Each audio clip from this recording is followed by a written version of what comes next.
It will be in some areas only. Like sir, like what areas? Kunyari, kapareho niya, papunta rin sa isang island, biglang naglulubugan yung ating mga barko di ba? So, kunyari, biglang may nangyayari ganyan. Sana wag na, no? Anyway, summer yan. Pero you can never say na everything will be okay until it ends. Pero, sir, you mean 95% full automation? Oh, yeah. 95% ng ating level na tuloy-tuloy na full automation. Ibig sabihin, makakapagpalit po tayo ng presidente. Oh yeah, of course. We will have a new president by June 30. Sir, like what areas, sir, at tinitingnan niyo pong critical ngayon, sir? Yung mga yung critical yan, yung mga islands provinces, just like Sulu.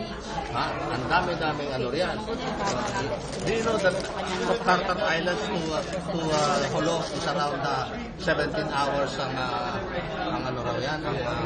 boat ride. Mga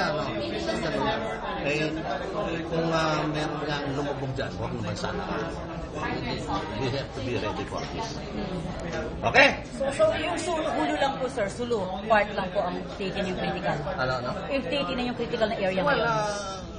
that's just an example. Now, there are other areas, not necessarily island areas. Kunyari sa mga mountainous areas, Isabela or what. Nakita naman natin sa 208, some people's machines were transported by Carabao, by horses. Kaya mga How about, sir, Maguindanao? Maguindanao will be okay. Because Maguindanao is in the mainland. Alright, sige. Thank you, ha?